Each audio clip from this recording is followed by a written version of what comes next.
All right, Tuesday night on the Krug Show, the great Raj Milwani is in the house from RSF 49ers. We got a lot to talk to. Mac's hurt. Taylor's hurt.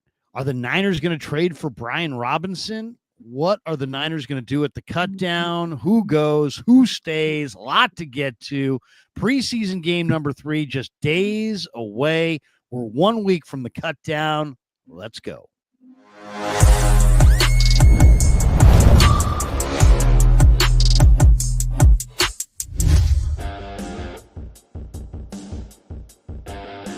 Off and running Tuesday night on the Krug Show. The great Raj in the house.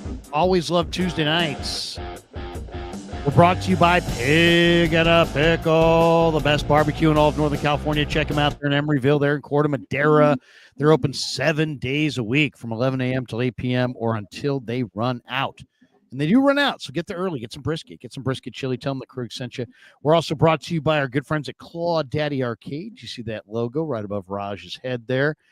Claw Daddy Arcades. They're a great follow on Instagram at Claw_Daddy_Arcades for a location near you. They have just opening in Capitola Mall, also in Visalia Mall. Also, thanks to Sharp Corner Sports Cards and Collectibles. We'll tell you more about them in a bit. But we are off and running. And before we get rolling, we should tell you, like we always tell you, it's 7:20 West Coast, 10:20 East Coast. And if you're watching us live on YouTube, do us a favor, smash the like button, hit subscribe, make sure you hit the notification bell, and make sure it's turned on so you never miss a show. And remember, once the live stream wraps, you can catch the full replay anywhere you get your podcast, Spotify, Apple Podcast, whatever your favorite platform is. Just search the Krug Show and you'll find us. So we got a lot to get to. So let's jump right to it. Raj, good to see you, man. Long time no see. We just talked to Raj on the KMBR YouTube channel, and we're continuing the conversation over here on the Krug Show, our dual stream on a Tuesday. Raj, good to see you. How's things? Yeah, man, good to see you too. It's always fun to be here. We got a little early start tonight, so happy. We got 1 more week of preseason, and I'm excited because the season's around the corner. I wish we weren't as injured, but I'm excited for this weekend especially, Larry, because we get to see a lot of old faces back in the day. Jim Harbaugh, Trey Lance, Bowman's going to be there. Greg Roman. Forgot about that. G-Ro, Bowman, yeah. Trey Lance. Ofuko. What's Tulo Ofuko? Will Tufuoco. Yeah, he's a defensive coach on the Chargers. Tufuaga. There you go. Yeah, I can't pronounce Will Tufuaga. Yeah. Former Niner fullback and D lineman. Yeah. Harbaugh and the Chargers roll in Saturday night. Preseason game number 3. I would imagine people give those tickets away the most, right? Yeah. I got my tickets free from someone that wasn't going to the game. Yeah, I would imagine too. If it's preseason game number 3, do you want to go or do you want to give those away? I would say that a lot of people would give their tickets away. And what's that? And I take them, and you'll take them. Go watch Trey Lance. Exactly.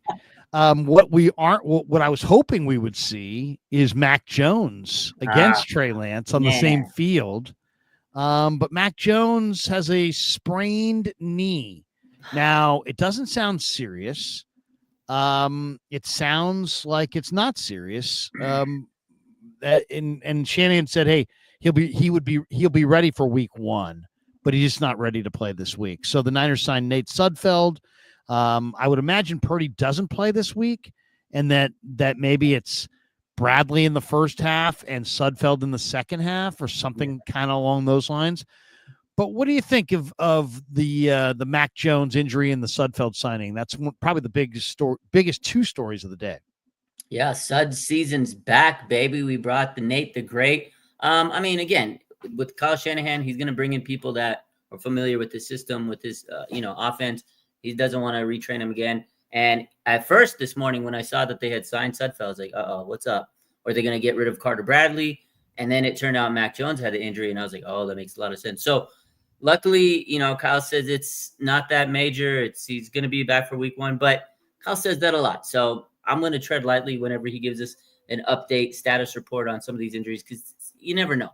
At the end of the day, now, if this was a serious injury, I'd be very, very stressed, because if Brock Purdy goes down anytime this season and then you have to rely on maybe Carter Bradley or Nate Sudfeld, it's not a good thing. So luckily, it's preseason. It's probably precautionary. You don't need to throw Mac Jones out there to risk him to get hurt in a preseason game. He took a lot of hits in that game against the Raiders, so I'm sure he felt a little sore. Let him rest. He'll be back week one. Week one, we probably won't need him because Brock Purdy's going to be there starting, and knock on wood, there's not going to be injuries. But yeah, I wasn't too concerned because it's preseason and it's probably precautionary. But I was upset because I wanted to finally see Mac Jones, Trey Lance for all the marbles, and Kyle Shanahan gets to show that this is why I chose Mac over, or this is why I wanted Mac over Trey.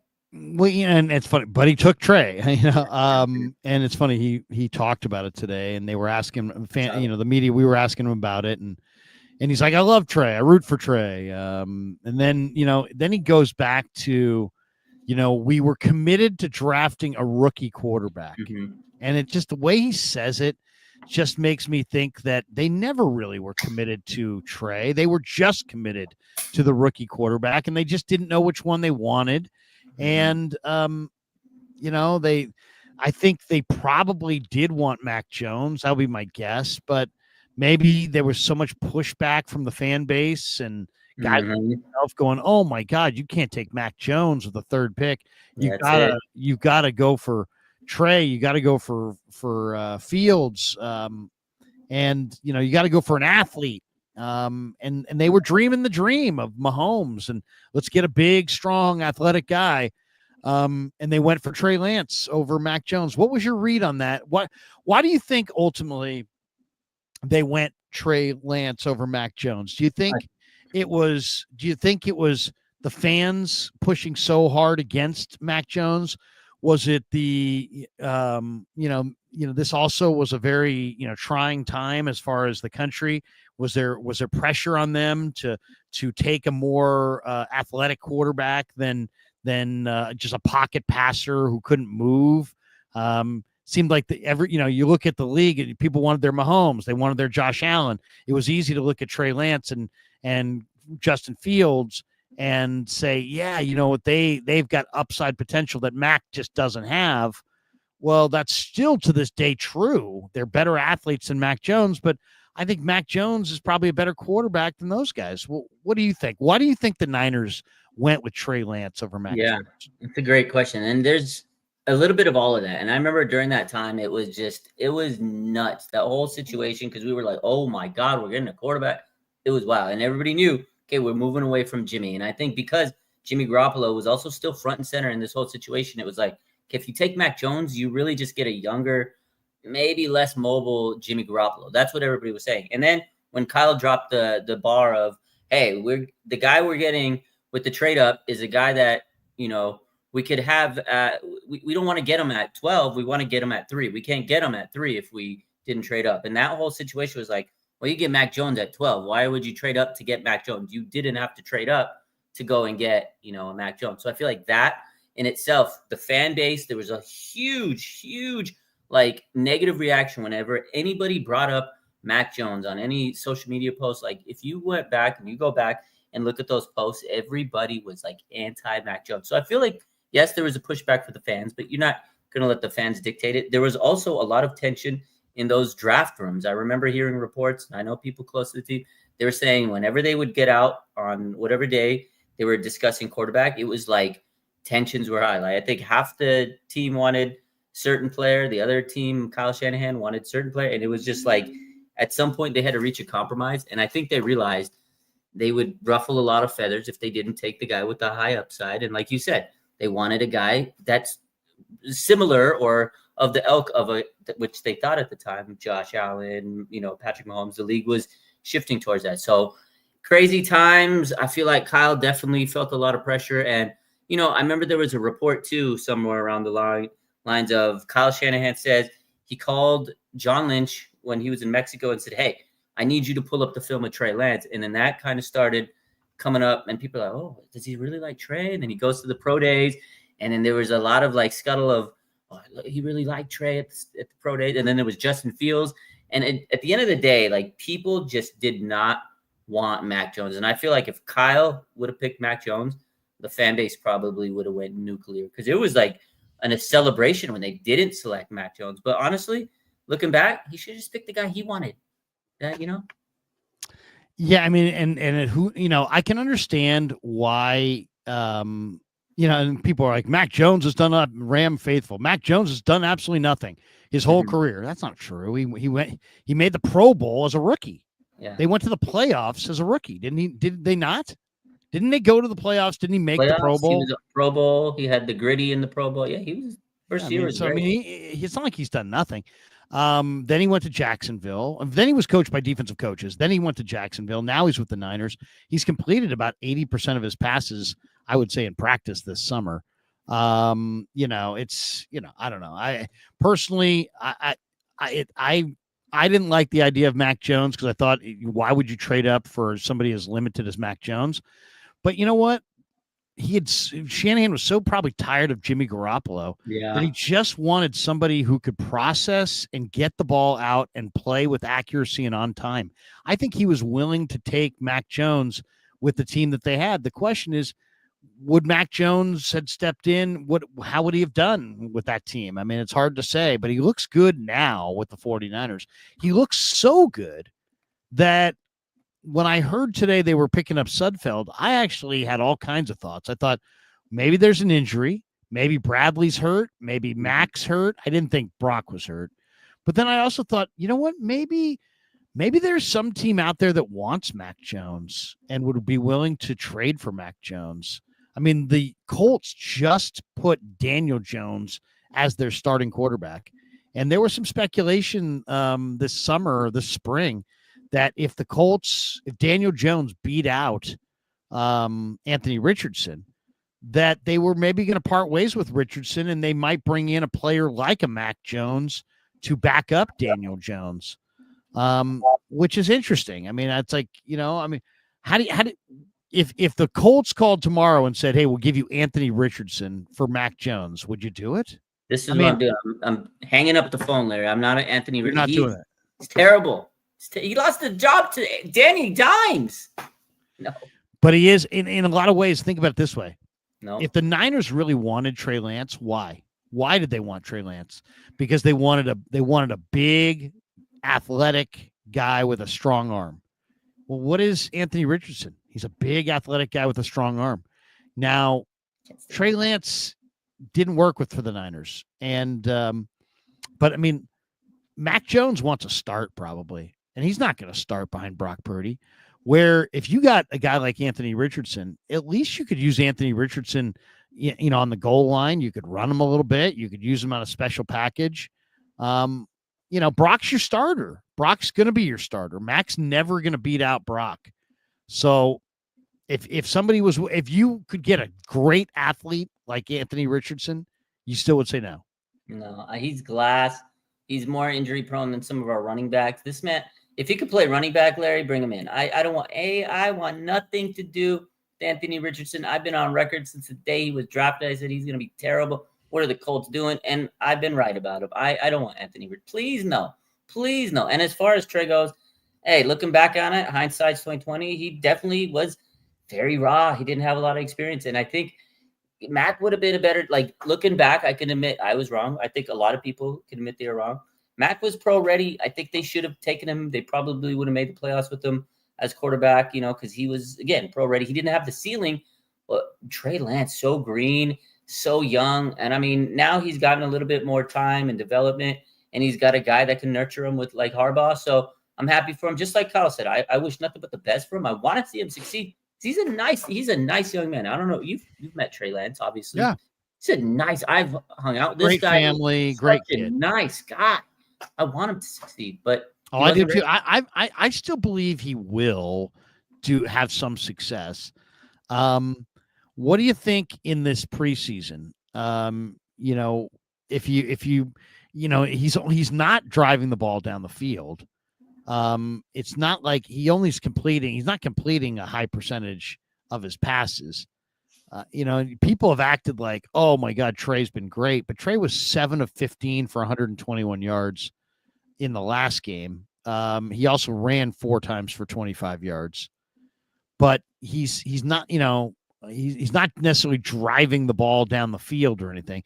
What do you think? Has he shown anything to you this summer in the second game against the Saints, he was 7 of 14 for 55 yards, but ran it 7 times for 48 yards and a touchdown. Is he really coming on as some people are saying, or is he just, on a really good Charger team and he's just kind of running the ball and he's throwing it a little bit? I mean, 7 of 14 for 55 yards is not necessarily lighting it up. It's not lighting it up, but what I noticed, Brett, with him compared to where it was in the past, he just seems happy. He seems confident. He seems comfortable, like running plays. Like, yeah, okay, he's gonna miss some plays. He's not turning it all, right? Turning it over like crazy. Because I remember last year in Dallas, I want to say 4 or 5 interceptions. I can't remember. He was just, it was bad, and you could tell he was stressed out. There was pressure on him, even with the Niners. Number 3 pick, there was stress, pressure, and he just didn't look comfortable. He always had his face like looking like he was miserable. He just looks happy. Maybe it's because, the Chargers have a great team around him. Maybe it's because, different philosophy and coaching. I feel like he just looks happier. I have noticed, he's had some pretty balls. Like, he's thrown some nice passes, but he had those moments with the Niners. Like, if you remember the Trent Sherfield, like the bomb he threw, like that, everybody thought he was going to be him. Like, preseason game, he throws the bomb. It's the Chiefs. And then Trent Sherfield touchdown. Like, at that moment, it was like, oh, my God, this is the guy. He's had a few of those passes this preseason, but the biggest difference to me is he just looks confident and comfortable and happy, but he's not blowing the world on fire. Anthony Richardson's future now in Indianapolis is up in the air. His agent has reacted with disappointment when Daniel Jones got the starting job. His agent is a guy named Derek Jackson. He stopped short of demanding a trade, but he did wonder aloud whether Shane Steichen's decision might have been predetermined when they signed Daniel Jones to that 1-year, $14 million contract. Jackson said of the discussion of the impending conversations with the Colts, "We have a lot to discuss." So there you go. He said trust is a big factor, and that is at best questionable right now. Anthony came back. He made the improvements in the areas he needed to improve, and by all accounts, he had a great camp. Richardson said there were no hard feelings about Steichen's decision. I don't know. It's interesting. Richardson is in a lot of ways, I always felt like Anthony Richardson is what the 49ers wanted Trey Lance to be. They wanted a big guy who could run, but Trey couldn't run. But this guy can run. He's got 4.4 speed. They wanted a guy with a big arm, but Trey didn't really have a big arm. He really didn't. I thought his arm was good, but not great. Anthony Richardson's got a ridiculous arm. So I mean, I know what you're saying as far as Richardson's really raw. He hasn't necessarily looked all that good, but I mean that he probably has the greatest skill set of any quarterback ever, and it's just a matter of do you want to develop it? I mean, nobody ever. I mean, I've been watching football for 30 years. I don't remember a 6'4", 240-pound, 4.4 running quarterback with a howitzer. This guy really does have an amazing skill set. It's just a matter of, can he figure it out? Can he figure it out? Is he a quarterback? He might not be a quarterback. Might be a running back. He's a running back. He might be a running back. Larry, the glaze is absolute. Listen, the glaze is crazy. I agree with you on a lot of things. This one, I'm pushing back. The glaze is crazy. Listen, you don't like Anthony Richardson's talent? Even in college, I watched him a lot in college. He was the most inconsistent quarterback. I watched that year when he was, the year before he came into the pros. This guy's terrible. People in the chat are saying it too. This is one thing. His football IQ is low. His football awareness on Madden's probably a 0. He can't avoid getting hit. And the fact that he took himself mid-game because he was tired. God forbid you get tired during game. That's insane to sit there and say he's the greatest skill set. This man can't even last. Well, nobody's got this guy's talent. Nobody can throw the ball like this. Nobody's this big. Nobody's this fast. Nobody sits there and says, "You know what? Take me out in the middle of the game. I'm tired." I mean, he's raw. There's no question. He's a developmental prospect. But unlike the Colts invested a high pick in him. Chris Ballard's got egg on his face. But whoever gets him next gets him for nothing. Gets him for cheap. And you wouldn't want to develop Anthony Richardson? No. Really? No, he can't stay healthy. This is a team that has so many injuries, the 49ers. You think he would actually be able to stay healthy on this team with this conditioning staff? Larry, no. Stop it. All right. No. Kev saying, you're not winning people over with the Anthony Richardson thing. I'm not trying to, Larry I'm not trying to win anybody over. I really don't care. I'm going to give you my opinion, and I really don't care what you think. I don't care what you think. Doors fan 991. Mike March said Lance was trash, slow, and looked like he runs in hiking boots. Yeah, I don't know. I mean, I agree that that it's like if you believe in Lance, but you don't believe in Richardson, I gotta know why, because Richardson's way better talent than Lance. All right, let's get to topic 2. Patrick Taylor dislocated his shoulder, but he's out for the year. Is that surprising to you? Why would Patrick Taylor be out for the year with a dislocated shoulder? It's a long recovery. That's a long recovery. Rehab for that could be up to 6 months for a dislocated shoulder plus surgery. It's a long one. That's a very extensive recovery, man. That's a tough break because I really like Patrick Taylor. I thought he was going to make this roster. Good veteran. He's a guy that's been on the team for the last couple of years now, last 2 years, and I liked him. But I think they ran him a lot this offseason. Like in training camp, he was getting the ball like almost every time in preseason. I was like, where's this guy? Give some of these other guys some carries. So they literally ran him to the ground, Larry. I agree. Yeah. I mean, if I was his agent, I'd be pissed. I'd be pissed because I don't like the way they used him. They used him all the time in camp, all the time. The guy ran the ball a ton, and now he's out and he's hurt, and it's like, whatever. But to me, I mean, I'm not a big Patrick Taylor fan. He averaged 1.5 yards a carry against Denver. He had averaged negative 1.5 yards a carry against the Raiders. He runs upright. He takes hits. He's not, to me, he's always just been a special teamer and nothing more. I mean, he was a decent signing as a special teamer, I guess. But I mean, I just didn't get it. I mean, don't understand it. Why would Patrick Taylor get as much run as he has gotten this summer? I don't get it. And now he's out for the year. Sucks. So what do you think? I mean, we talked about it on KNBR. Should they go after Brian Robinson? Should they try to trade for the Commanders' Brian Robinson? I think the Commanders are really making a mistake, to be honest. I thought it was a mistake for the Niners to get rid of Jordan Mason. Mm-hmm. And I definitely think it's a mistake for the Commanders if they get rid of Brian Robinson.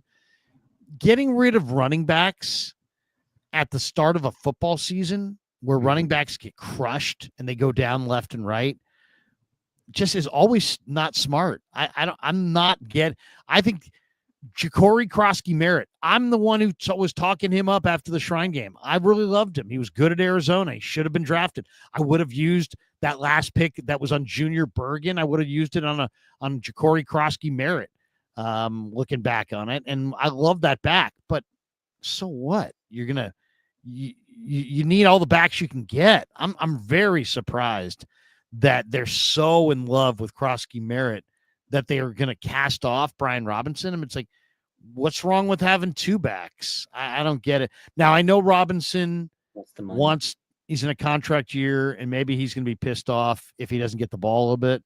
But, I mean, everybody in the NFL at this point is a committee. It's running back by committee. So I would absolutely go for Brian Robinson if I'm the Niners, but I think it's a terrible decision by the Commanders if they decide they're going to. I mean, I've heard reports that they either want to trade him, and if they don't get a good offer, they're just going to release him. That's crazy. That is crazy. But I think it must have something to do with the fact that he's a free agent at the end of the year and is going to want the ball and maybe will resent Ja'Cory Krosky-Merritt. But, I mean, for the Niners, I think the number one thing that bothers me right now about the 49ers is that they're not going to win anything if CMC is not healthy in the playoffs or in the Super Bowl. Yeah. And they don't have a big time running back 2 right now.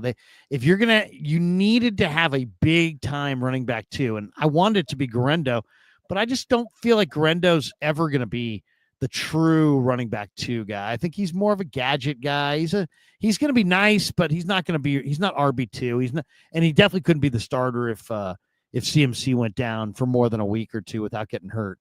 But if I could get Brian Robinson, a legitimate workhorse between the tackles, RB2, I think they ought to do it. I really think they ought to do it. I think it's in their best interest to make sure that they ease off of CMC this year.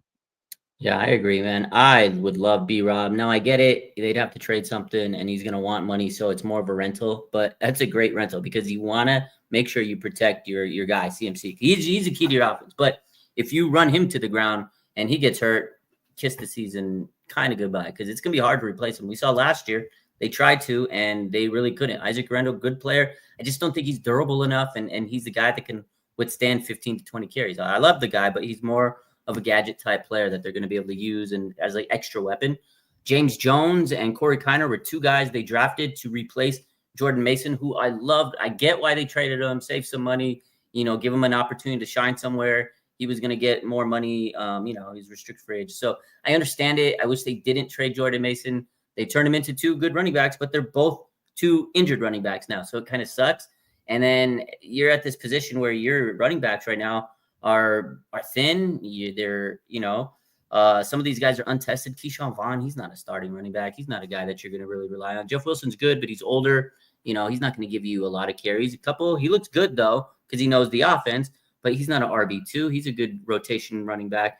You need another guy. And I'm a little worried about Isaac Rendell because he has been through so many injuries in his 2 years now. Hamstring, groin, shoulder, this injury, that injury. Like, I don't know. B-Rob would be great. I think the Niners need to get somebody to help this depth chart, because how many times do we see the 49ers go through running backs like crazy? It's midseason. They're working out running backs. It's going to happen again this year.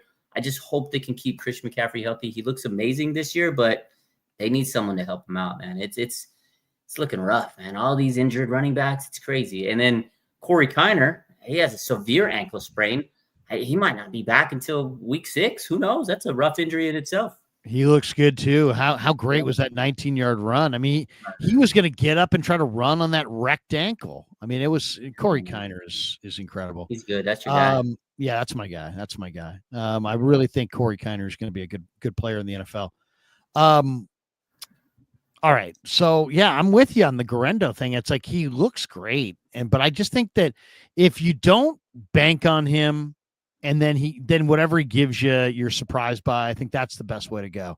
If you're going to bank on him, I think you're going to be disappointed. I agree. So Brian Robinson would make a lot of sense. The other guy that would make a lot of sense, and I mentioned to you on KMBR last hour, is Frank Gore's kid. Yeah. I'm a big fan of Frank Gore Jr. now.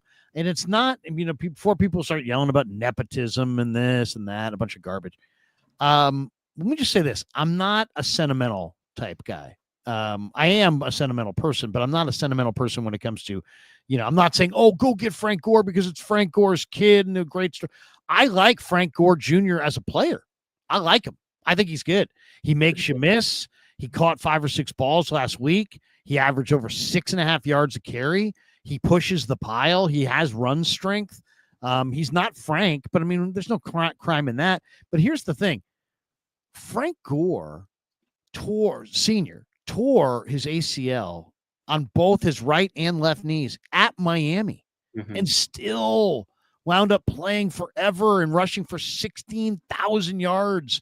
You don't think you'd be interested in his offspring? That is an amazing stretch of durability. And you look at his kid is built the same way. Really stocky, really powerful. Really, it doesn't seem like, he ever is hurt by any of these big time hits. He's a tough, like Frank was like one of the toughest guys ever. His kid's pretty tough. He's not quite the same size as Frank, but he's not tiny.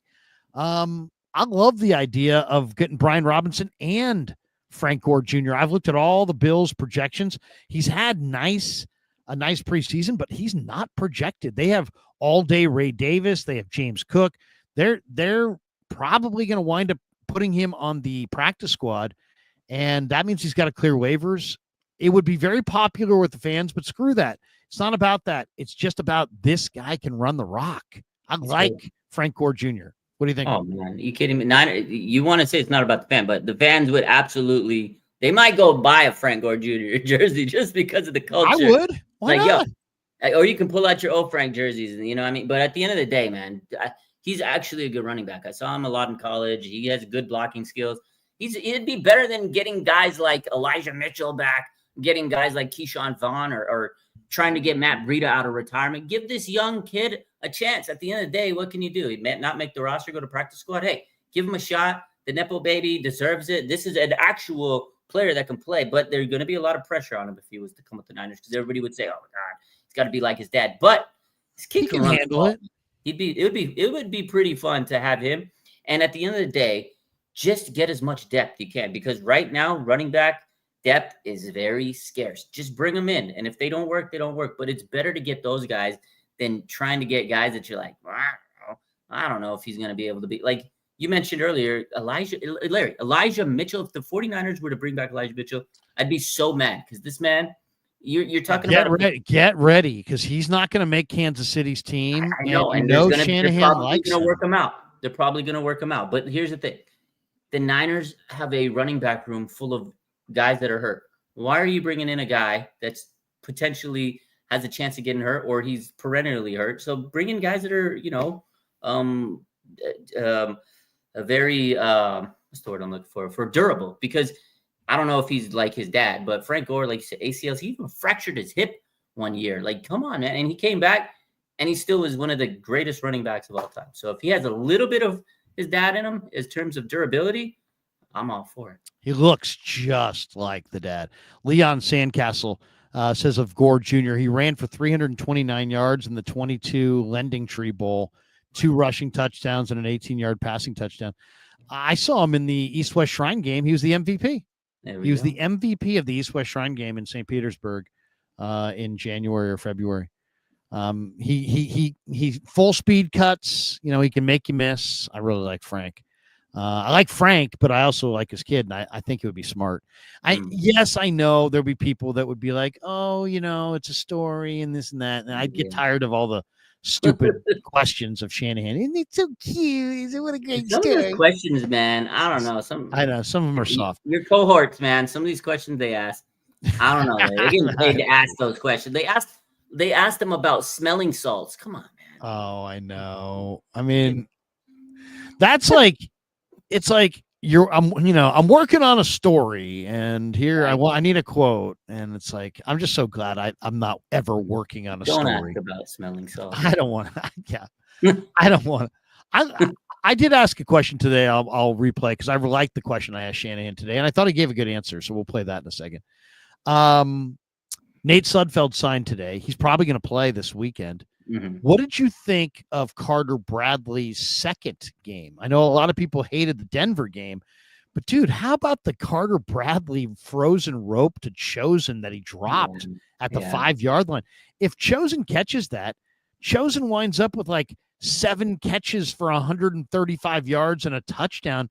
And that was one of the best throws I've seen a 49er quarterback make since Kaepernick. I mean, it was a freaking laser down the field, over the defender, right into his hands.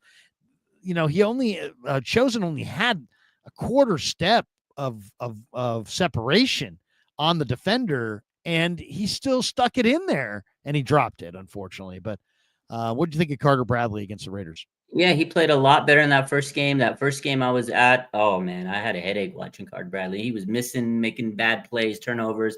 It was bad. People were more worried about doing the wave in the crowd than watching Carter Bradley. But the game 2, definitely a big bounce back. I feel like he had a little bit extra motivation. It was like a revenge game for him, because he's a former Raider. So I feel like he really was motivated for that one. Nice throws. The Chosen play, I was like, oh, my God, you got to catch that one. He had another nice play where he threw it to Tariq Owens, and Tariq Owens dropped it. He had some big passes that were dropped, but he was throwing some ropes. Love that for him. I don't think he ultimately makes a roster, but it was a nice little bounce back from week 1, because week 1, there was no way he was making the roster for the following week. And when they waived Mordecai, I was like, there's absolutely, how do you do that? They both played bad, but I was like, man, he called his dad and said, please give me another chance. And he looked a lot better for week 2. He did. He did. He threw the ball well. The guy's got a really good arm. There's no question about that. Now, that's not the bottom line, but it's good to see. It's always nice to have one quarterback that just has an absolute howitzer. And there's no question, Bradley can really, really zip it. Yeah, he can rip it. Yeah, he can absolutely rip it. One of the interesting things that's developing with a week to go before the cutdown is that there's quite the battle for the last cornerback spot. And I think it's going to come down to Luter versus Lucas versus Trey Brown. Now, I'm not sure exactly where you sit on this. Lucas has had a great preseason, and he's made big plays. Luter probably has the most talent, right? He was the 5th-round draft choice. He's a man-to-man cover guy, but his coverage in the summer has been very soft at times. He's had some good plays. He almost had an interception in the Denver game, and he had a pretty good pass coverage down the field on one of the plays. But then other times his coverage is soft, and he's just playing too far off. And then there's Trey Brown, who's the veteran who had a really good PFF grade in that Denver game. I didn't see his grade for the Raider game. Where if it comes down to, hey, you can have one of these guys, Chase Lucas, Luter, Trey Brown, I would go with Luter. The fans, I think, would go with Lucas, but I think the Niners are going to go with Trey Brown because I think they're just going to, one, they've guaranteed him $500,000.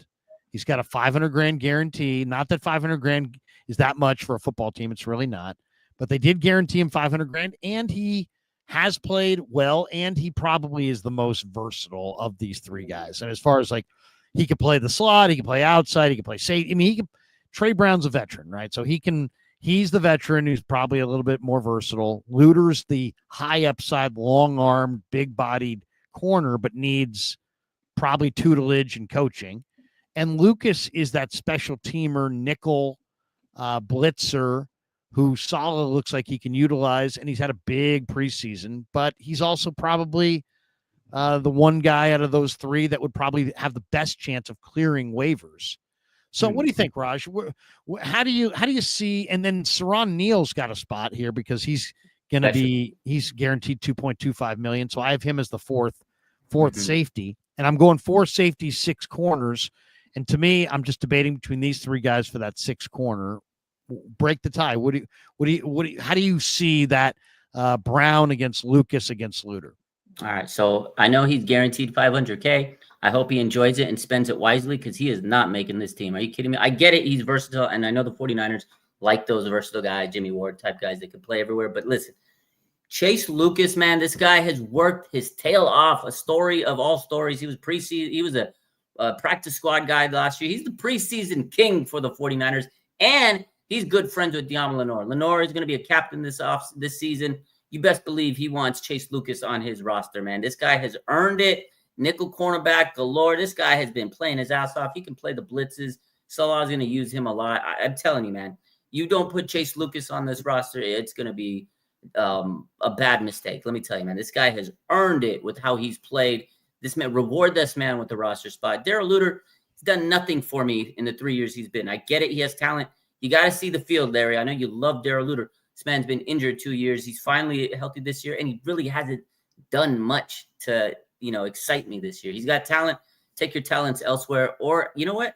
I feel if Darrell Luter gets waived, he'll clear waivers. They can put him on the practice squad. I really don't think anybody's claiming him.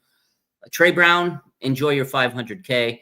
Darrell Luter, we'll get you back on the practice squad. Chase Lucas, you are a 49. That's the way I look at it. What about this guy? What about today? I asked Lenore about Jacob Robinson, and he said, man, he's going to be nice. Yeah. Do you cut Jacob Robinson? No, you need to make sure he's not on those 3. Jacob Robinson. No, I had him on. Just so you know, I mean, I have the top 5 corners as the obvious ones are, Luter. I mean, not Luter. Lenore, Stout, and Renardo. Right, those are your top 3. Then I have Flowers as 4, Robinson as 5. And then at that point, the 5th, as I said, the 5th is going to come down to either Luter, Trey Brown, Chase Lucas. I think that's it. I guess Fabian Moreau, maybe you could throw, but he's been hurt all this whole time. So I would say it's Lucas, Luter, or Brown You're thinking they're going to go Lucas. I'm hoping they go Luter, but if I had to bet it, I would bet they're going Brown. If we're both wrong and they pick Brown, we're both gonna be pissed off. Oh my God. Well, I mean, I just think, ask my question for Brown or for Lucas would be like, what are you doing?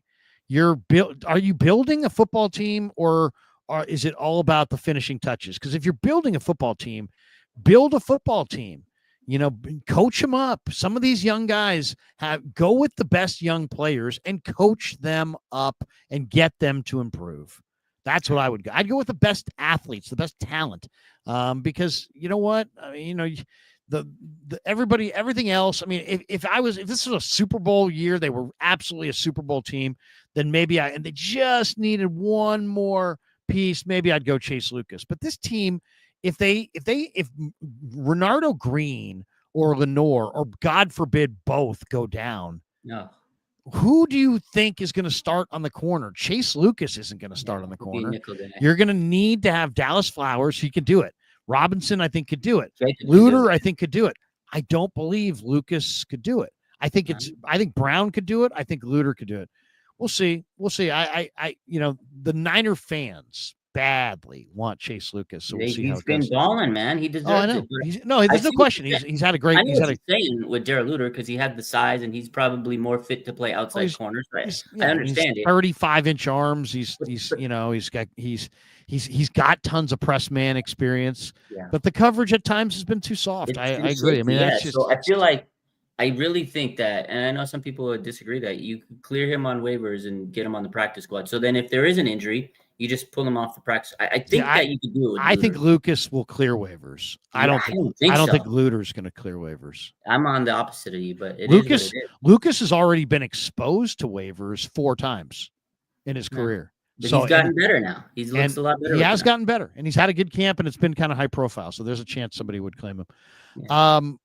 John Mechie. The Niners tried to trade for John Mechie and didn't. And, somebody in here was asking just a minute ago. Oh, here it is. Luis says, Romeo Doubs, Kendrick Bourne, most likely to get cut or traded. Do you think the Niners can get one of them? Well, let's talk about those two. I think these are two dramatically different cases. Bourne, I don't think you want Bourne at all. I mean, he tore his ACL in 2023, and he's never been the same since. And as far as Doubs, on the other hand, is a guy that you absolutely do want. I think he's a big time starter. Now, he's had some fits where he's dropped the ball, but you know what? He's a Nevada kid. I think you might be able to get him to sign here long term. I think in a lot of ways, Doubs is the perfect receiver to add to what the Niners have, because they have some vertical threats, and then they have some young guys. This is a guy who's an experienced player who can operate in that intermediate. And I think he would be a really nice complement to JJ, Pearsall, Ayuk. I think Doubs, if you get Doubs and Brian Robinson, I feel worlds better about the upcoming season. That's just me. How do you feel about Doubs? Oh, man, I would love to have him. He's got good skills. I mean, I know he's had some issues with the hands, but hey, he's still young. I think he's got a lot of upside with the 49ers wide receiver core. I think he'd be a good fit. And you can utilize him for a while and, make it easier to allow, Brandon Ayuk to kind of slide in a little easier instead of rushing him back, and they do have a lot of injuries right now that you have to be concerned about. And we don't know if Watkins is going to be 100% when season starts. DeMarcus Robinson might get suspended. Is Jennings going to be right? We know Cowing's been dealing with the hamstring. Are they even going to utilize him much, because he's got speed, but Kyle's really never used him much. So I think it'd be a good fit for the team. It'd be a great addition. I don't think it's going to really cost you much. I'd do it. I get Doubs. And now I know there's people, I think Ted Beat says, Marquise Goodwin, former 49ers. Yesterday he posted a story. I saw that. I don't want Marquise Goodwin. He was great. He wasn't a good receiver in his day. I mean, seriously, he wasn't good when he was good. Alex Faulkner, why does Larry think Doubs is being cut? Larry doesn't think Doubs is being cut. We're talking about being traded. But someone in the comment says he might get cut, is what it said. I don't think he will. I mean, I think he's a cut above that. Wouldn't you agree? I mean, I don't see Green Bay cutting him. I think he's going to be traded, but I think you could probably get him for a 5th. Yeah. I agree. Maybe a 6th. Day 3 pick, yeah, 100%. So, I mean, day 3 pick, and the only question is, would Green Bay do? Would they send him here? Probably not. Probably not. But to me, that's a nice receiver. Dobbs, I'd be really excited about the Niners getting Dobbs. Yeah. Jake Moody. Oh. He made all of his kicks today. And this weekend, obviously, he missed from 53. He made from 26, but it wouldn't have been good from 30. But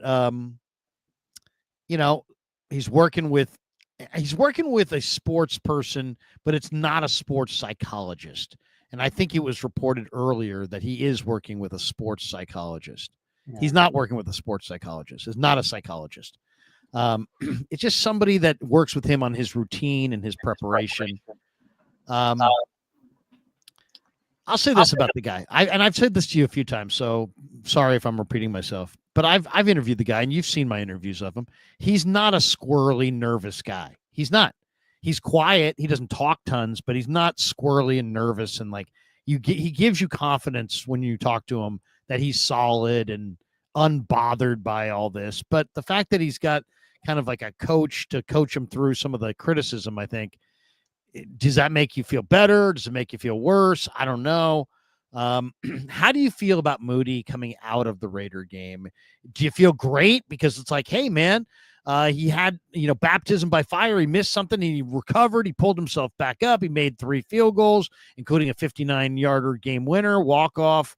And I feel great because he came out of the fire. Or do you look at it and go, no, because this guy keeps stepping into the fire. And, I feel worse about him not because he missed from 53, but because he would have missed from 30 with one of those kicks. Where are you on Jake?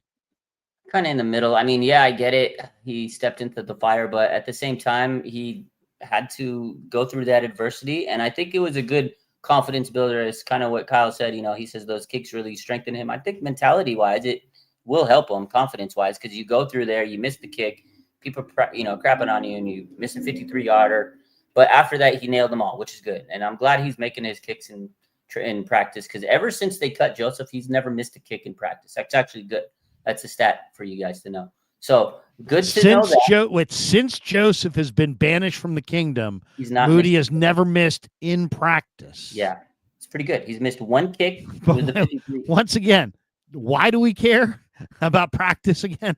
Because it's about the game, right? But you're saying, but it sharpens. I hear you. He needs to make as many kicks as he can. Because I'm glad that he made that kick. I was happy for him, but at the same time, it was a roller coaster of emotions for me watching them. I'm sure for everybody else watching around the world. It's stressful, man. So it's like, is he going to go to every game and it's going to be this nervous, don't hold your breath type thing? It's what it is. It's going to be one of those things. So, I mean, I hope he continues to make them. But the fact that he has this helper, I saw a couple months ago, they posted how he changed his drop. And I think I posted on Instagram how he's, got this guy. It's like his trainer. Let's put it what it is. It's probably a guy that helps him, but he also is like good for him, like a therapist. It's probably like a therapist for him. Mentally, he just needs to get over the psyche of the game. But whatever he needs to do, I don't care. I'm cool with it. If you need a therapist, if you need a sports psychologist, if you need a trainer, whatever, make the kicks, man. That's all that matters. And he made them. So I'm happy that he did. And I like that George Kittle came, and a good leader. He came over to him and he talked him up after he missed. He says, listen, man, calm down. Let's make the kicks. It's a good leader. He didn't go and choke him. He didn't go try to attack John Weeks. I thought that was he didn't try to take out John Weeks. You remember last year, our fight last year happened because of that situation. We didn't have a Larry fight. Well, I did find it very amusing the other day when Kyle Shanahan's like, I don't talk to kickers. And then he goes one more step and he goes, and I don't like it when guys talk to kickers. Well, then why the hell did you let Debo go at your kicker last year? If you don't like guys talking to kickers, then how come you didn't push back when your guy talked to your kicker? He didn't talk. He yelled at him. You know what? He didn't talk to him. He yelled at him. He scolded him. Of course he yelled at him.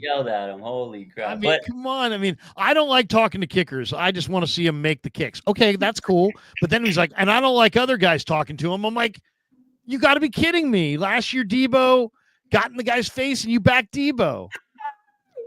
Unbelievable. I mean, at the end of the day, though, Larry, I do think that was good for him.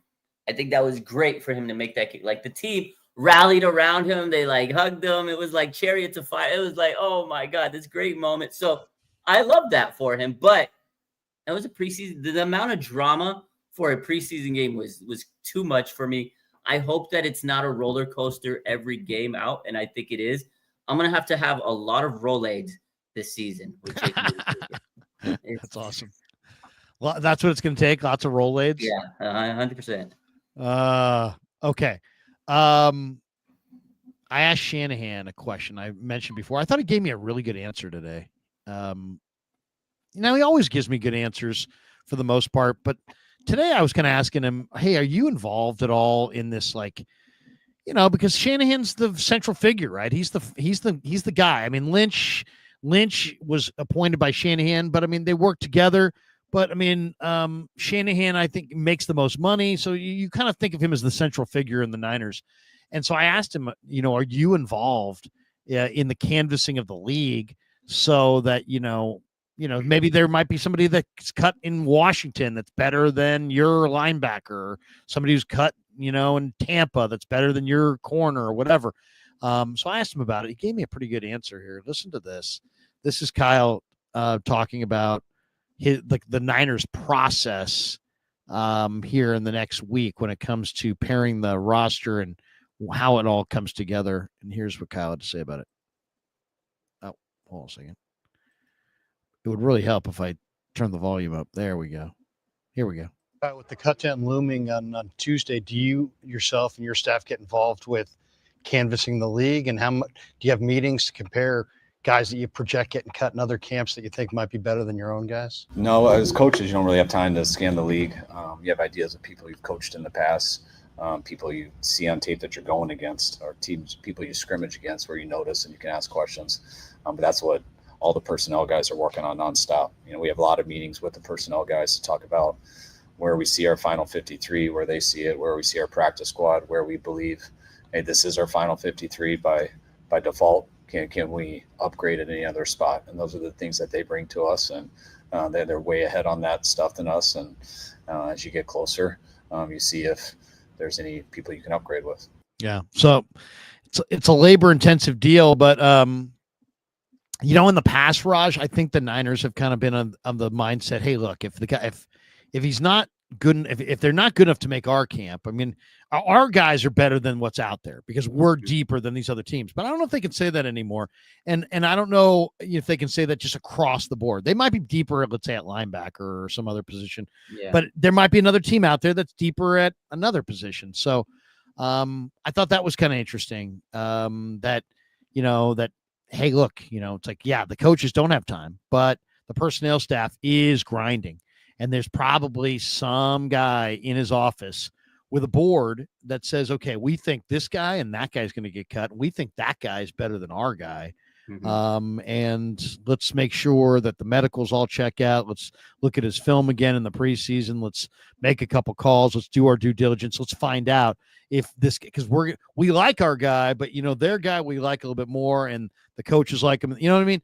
So this is how you get incrementally better. And the Niners, every time they reshuffle, there's an opportunity to, if personnel better than the teams out there, to add good players along the mix into your mix. So we've seen other teams do it. Heck, we saw Harbaugh do it. We saw the Lynch and Shanahan do it. So it can be done. It can be done. It'll be interesting to see if they go after anybody outside of this organization at the cut down, because there might be better players, and the Eagles may have some better players than the Niners or the Chiefs or a couple of these teams. Harbaugh, Shanahan. That's coming up. Harbaugh, Shanahan. I know. Who's the better coach? They asked Baldy. Baldy said Harbaugh.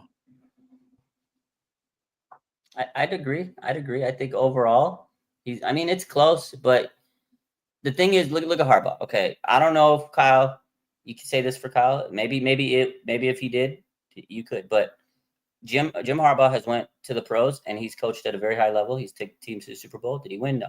Kyle Shanahan's take a team to the Super Bowl. Did he win? No. But the difference is Jim Harbaugh built a hell of a team in college, and he won a national championship. I think that's the difference. Like, he's won at every level. Maybe Kyle can if he ever went to college. I know it's a different level, but he's been one of the few coaches, Harbaugh, that could go from college ranks to the pros and win at every level. To me, he's a great coach.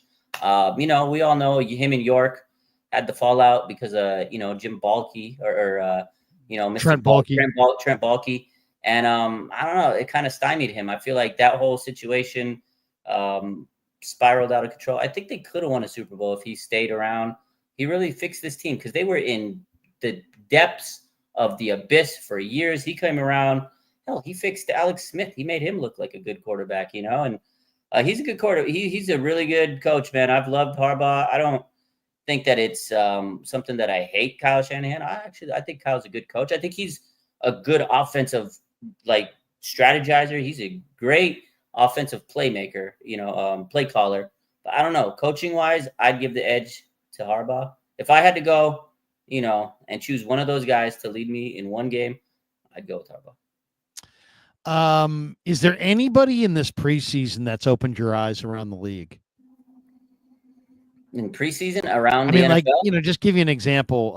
The Bears beat the Bills this weekend 38-0. Yeah, they did. And Tyson Bagent had an amazing day.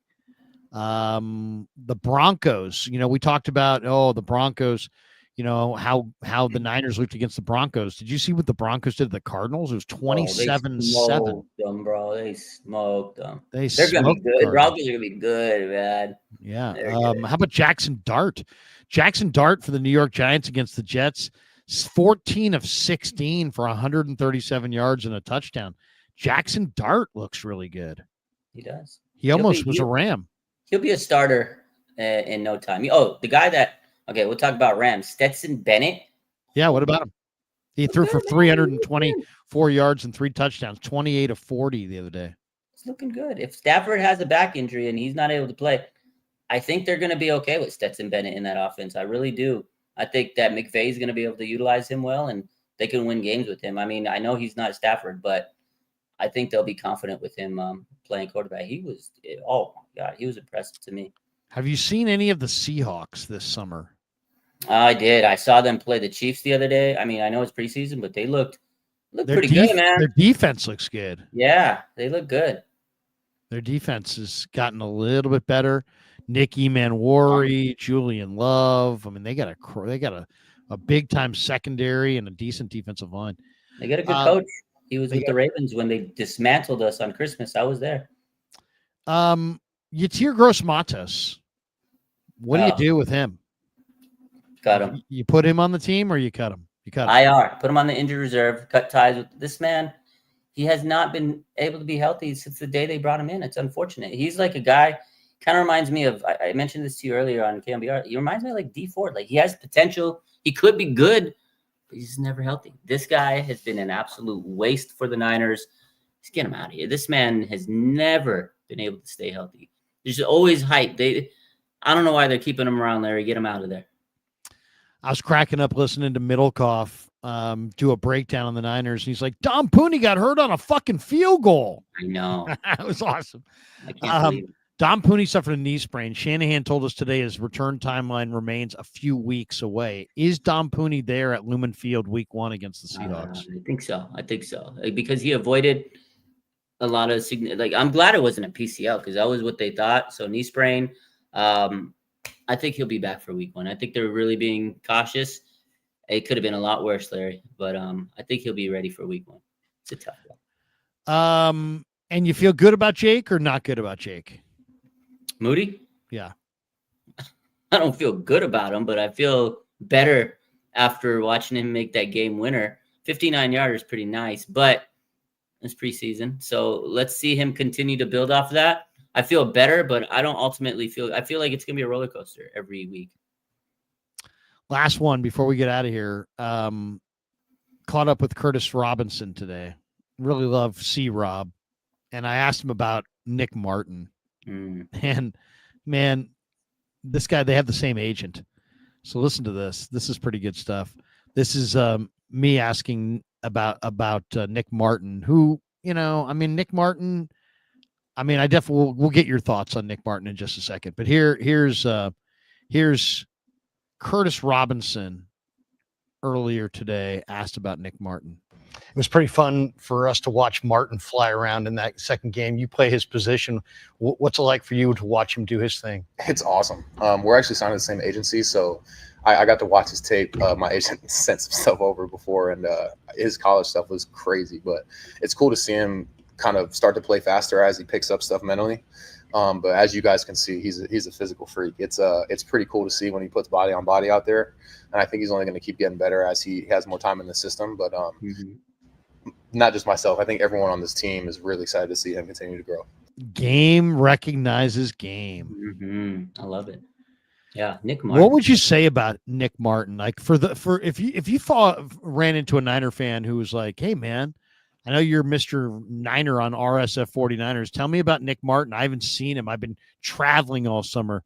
Tell me about Nick Martin." What would you say? He's aggressive, man. He's a fast guy. He's kind of like all over the field. He just needs to dial it down and get a little bit controlled. The way I say it's kind of like he's kind of like uncontrolled chaos. He needs to be more controlled chaos. But it was a huge improvement from week 1 to week 2. And you can see the talent he has. I think he's just really eager because he didn't play a lot of games last year because he had it was a meniscus or it was a meniscus injury in college. So I feel like he's just chomping at the bit to get out there. But this man is an aggressive linebacker. I think he's got talents. He's got the traits, very athletic. I mean, that hit he had, that hit stick, that was Nick Martin. I mean, he was explosive. He just needs to kind of tone it down because he gets a little aggressive where he's going to miss tackles. And I think once it slows down for him and Saleh is able to kind of reel him in a little bit, I think he's going to be a great linebacker. I loved your tweet this week, by the way. I had to feature it on my page that you said, you hear all the haters that said you're writing off Nick Martin after week 1. He's a potential Pro Bowl or something like that. You went off on the people. Said you're ripping a Pro Bowl, future Pro Bowl linebacker.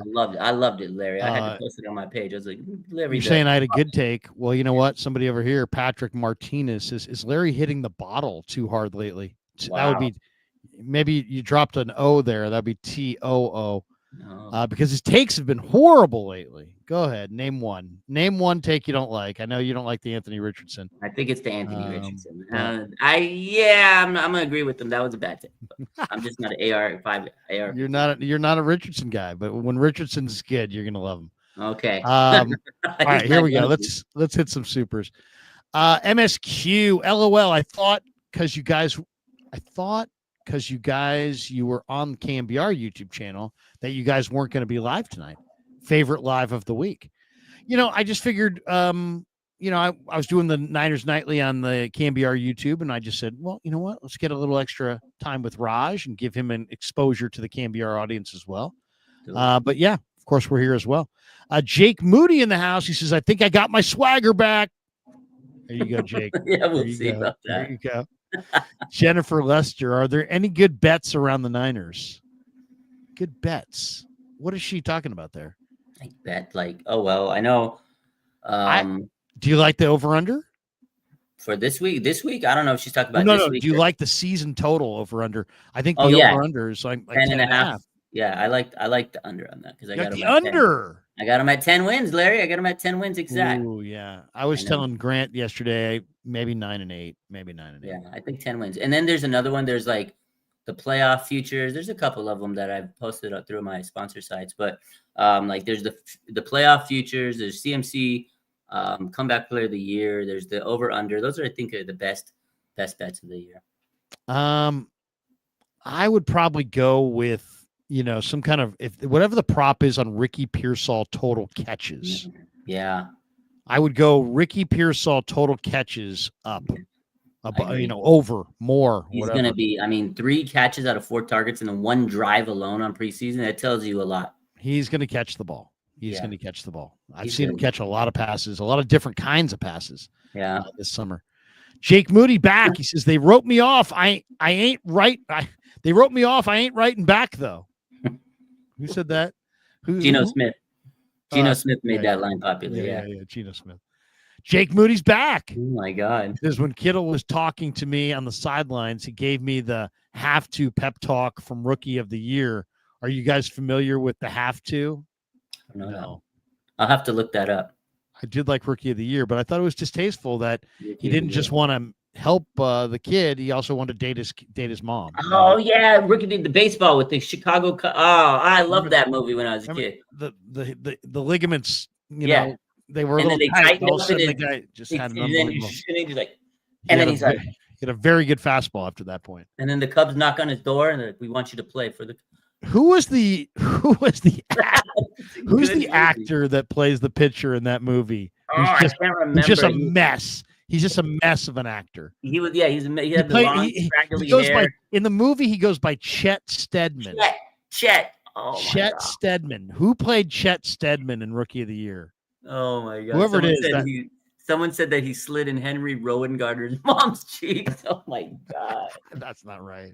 Is it Busey? Right. Is it Gary Busey? Is it Gary Busey? Yeah, it is Gary Busey. Yeah. Was it? Yes. I think so. I gotta look it up. Yeah, it's Gary Busey. Was it? Oh, I know ball. Yeah, Gary Busey. That was a good movie. God, that was a good movie. I'll watch some of those. It was Gary Busey. Yes, such a good movie. I'll watch that crap. Oh my God. Okay, let's see. We got another one here. MSQ, Smitty and Raj aren't big fans of Kiner. Thoughts, Krug? Who's Smitty? Oh, that's the guy. So I do like streams with that. You guys are not fans of Kiner? So let me explain. So as far as, because he does fantasy football content. So when we do our talks, it's like fantasy football focus. So yeah, to me, Corey Kiner is not going to win you a lot of leagues fantasy football wise. But in terms of the player, I love Corey Kiner. I think he's good. But in terms of the fantasy football world, yeah, I'm not wasting a pick on Corey Kiner. Yeah, I mean, I wouldn't. But I would say this. I mean, if CMC went down, Corey Kiner is on the real short list of guys that could be the every down back. Yeah, I agree. He's got every down back deal. MSQ, Krug glazing AR-15. Is that Anthony Richardson? Yeah, that's him. But keeps switching up on Garendo. I don't want to hear this. My opinion evolves BS. It's more like my opinion keeps fluctuating. No, I told you guys what I think about Garendo, but I told you, I don't think he's a running back. I don't believe he's a running back. I asked Kyle Shanahan, what is he? Kyle Shanahan said he's a running back, but he's not really a running back because he doesn't really have running back instincts. He's an athlete. That's what he is. He's big and strong and fast and athletic, but he doesn't have running back instincts. Running back instincts are about pick and slide, contact balance, vision, being able to read blocks. Corey Kiner has running back instincts. This guy does not have running back instincts. He has better size and better speed than Corey Kiner, but he doesn't have running back instincts. So he's an athlete. And I've said that time and time again. And I think it's been proven correct at this point. He is an athlete, but he is not a bell cow back because a bell cow back doesn't get hurt as much as he gets hurt. Every little ding, he's had 7 different injuries in 2 years. I mean, that's not hyperbole. That's a fact. Okay. So he's hurt all the time. He's incredibly fast. He's got I'm super intrigued by the potential, but then the slap to the face is the reality, which is his reality is he has no running back instincts and he's always hurt. So, good player, but yeah, I agree. Do I like him? I like his potential because I like any scout likes anybody who's big, strong, fast. He's big, strong, fast. But I said it initially, and you guys all, whoa, what do you mean? What do you mean? He's not a pure running back. He's not going to be your bell cow every down. This guy can carry you kind of a back. He's a big play guy. He'll make a big play, then he's going to run into the back of his lineman. He doesn't read blocks. Like Kiner and James are backs. Those are running backs who have running back instincts. This guy's an athlete. So I have not jumped all over the place in my opinion. I'm telling you, he's not a running back. He's a great athlete. I'm super excited about the potential of CMC and Garendo as a combo, but the more I see of Garendo, the more I think he ain't going to get there. He's not going to get there because he's always hurt. Yeah, that's the thing. Those injuries are going to mess him up. And you're right. He's not necessarily a true running back. Like in Louisville, when he was in college, he didn't even play much running back. He didn't get much snaps. He had one career start. One career start in college. That's it. And he played wide receiver before, so I feel like he's absolutely more of an athlete. He's kind of like a tweener. You know, they call them tweeners in NBA. He's like a tweener in the NFL. He's, to me, more of a wide back. He's kind of like, I think Kyle. He's a receiver. He's a receiver that's built like a running back. Absolutely. It's the reverse Debo, who was a wide receiver. It's basically Debo. And I really think Kyle drafted this guy saying, okay, if we ever get rid of Debo, we got a guy that can kind of replace him with the types of plays he does. Because you saw last year when CMC went down, when Jordan Mason went down, okay, he had to be the running back. He was good in certain instances, but to go, that's what I said earlier, to run 10, 15, 20 carries a game, he's not built for that. He was done. I mean, he's a good player, but you know how you know when a running back has instincts or not. If a running back has good instincts, they can do it in really tight quarters. If a running back doesn't have good instincts, they need big, huge openings. And look at this guy. This guy is way better if you get him the ball past the line of scrimmage in the flat with wide open territory, lots of real estate, because he's huge and fast. He's flying. But if you ask him to, just kind of go down the line of scrimmage and pick and slide and find a hole and kind of slither in and out of it, and he just doesn't do it. He just doesn't do it. He runs up his lineman's back. He fumbles. I mean, he's done 3 or 4 things that are like, what? I mean, this guy ran up the back of on a return. He ran up the back of his lineman and knocked the ball out, and the defender never touched him. It was literally, he ran up the back of his own lineman, and the ball popped out after his own lineman popped it out. I mean, it's just like, you got to be kidding me. That's not a pro football player play. That just kind of shows how raw he is. But then the 76-yard run is also really impressive. Yeah, so he's very raw. He's a gadget guy. I like him as a gadget guy, but he's not an every down guy. I agree. He's very raw. But when he does something good, it's like, oh my God, he's good. But then when he does something not good, it's like, oh yeah, he's just still figuring it out. So I don't know, like him, but he's not running back too. MSQ says Lance had a 28-0 touchdown to interception ratio for North Dakota State. He went undefeated and won the FCS national championship all in one season. What did Richardson do besides be a combine king? No, I hear you. Richardson, by the way, did it in the SEC. So he's playing in the best league there was. I know. I mean, it's not like I don't know what Richardson is. Richardson is a gigantic, fast, powerful athlete who has no idea how to play quarterback. But I just think he would be so intriguing as a goal line runner. I mean, you're talking about a 4'4" guy at 250.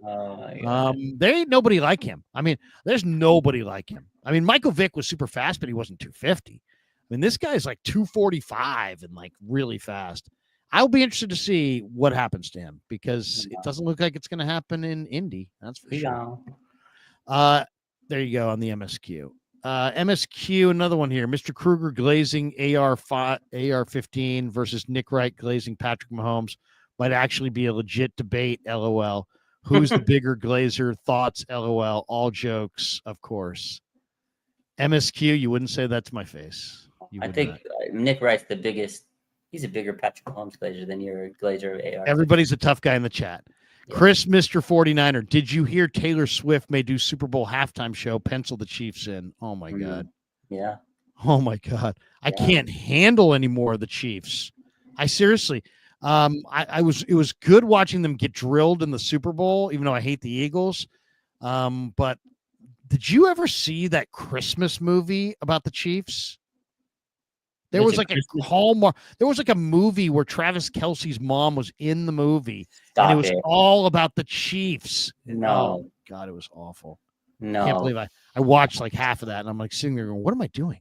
Why am I watching this? Why did you watch that? Why did you subject yourself? It was on, and I was like, oh, well, change the channel. It was Christmas time for crying out loud. I was watching my Hallmark channel. Come on, you know what I do on Christmas? I go get my good Hallmark in. I go to the Warriors game. We go to the Warriors on Christmas. Yeah, the last 3 years I went to a sports game. because one of my best friends, her birthday's on Christmas, so we all celebrate it. Yeah. So we did the Niners, Ravens, we did Warriors, and then Warriors. Last 3 years. That Niners Ravens was hugely disappointing. But we were on the sideline. Hugely We disappointing. got to watch it on the sidelines, so it was cool. MSQ, AR-15 on the trade block. Krug, 3 seconds later. Give them whatever they want. Give them Purdy, Warner, Bosa, Kittle, and 5 first-round picks. Thank you for the $4.99. Joseph Ernberg says, is Robinson just a younger Patrick Taylor? Hi, Raj. Nice. Robinson did it in the SEC, man. Robinson was a ahead of Najee Harris on the depth chart in Tuscaloosa. Almost anybody at Bama is going to be better than dog at Bama. He was good. No, Robinson was quite a bit better than Patrick Taylor, for those of you who don't watch college football. 3rd round pick. Joseph Ernberg, does God hate the 49ers? We must repent. Yeah, does God hate the 49ers? There's been an awful lot of injuries. Deebo Samuel Sr., I'm the reason he made that game winner against Tampa Bay last year without my tough love. Oh, thank you, Deebo. Thanks, Deebo. Yeah. And by the way, you're not struggling, Deebo. Deebo Samuel Sr., I love to my kicker guy, Money Moody. Okay. All love to my guy. There you go.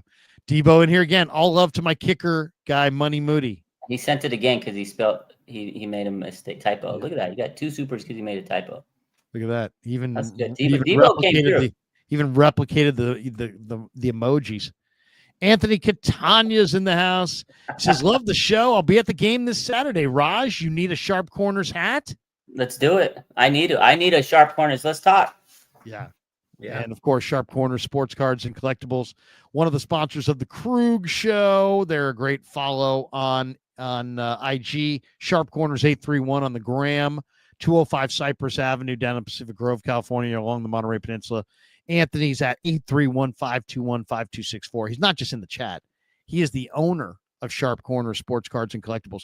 And he does have a really cool hat collection. He got me one and one for JD. And they look really sharp. I need to go down there. I need to say what's up, man. I go down to the... Oh, yeah. You love Sharp Corners. Anthony's a huge Niner fan. MSQ, the way Krug describes Garendo is how he should describe AR-5. I think he meant AR-15. Because Garendo is the AR-15 of running backs and AR-15 is the Garendo of quarterbacks. Wake up tomorrow. Wake up tomorrow? Not tomorrow. Friday. Wake up. There you go. MSQ, all jokes, Krug. Raj, been a big fan for a long time. Appreciate you. Yeah, he has. He's been following for a long time. I don't take it personally, but once again, I don't think you'd say that if I was sitting right here. Joseph Ernberg, does Brock Purdy clear waivers? Stop. That's crazy. Zachary Kelway, pull out the tea leaves, Stout or Lucas, week 1 start. Upton. Oh, come on, dude. It's got to be Stout, right? Easy money. Easy. Stout. Easy. Yeah. He's a starter. MSQ, don't beat me up, Krug. LOL. Be careful, man. Just watch it. You just watch it. All right, that's going to do it for us. Raj, give a quick plug to our SF 49ers on all platforms. You're a force of nature. Continue being a force of nature. Yeah, shout out to our SF 49ers. That's the page. All platforms, you know the vibes. If you're not following, go check it out. Posting all the Niner news. Everything you want to know, it's there. You guys have a good night. Absolutely. Raj is amazing. Thanks to all you guys. Thanks to Pig and a Pickle. Thanks to Sharp Corners. Thanks to Claw Daddy Arcades. And thanks to all of you guys for supporting The Krug Show on YouTube. Have a great night. We'll see you tomorrow at practice for more Niners coverage. Peace. Yeah, never met a man I've been scared of.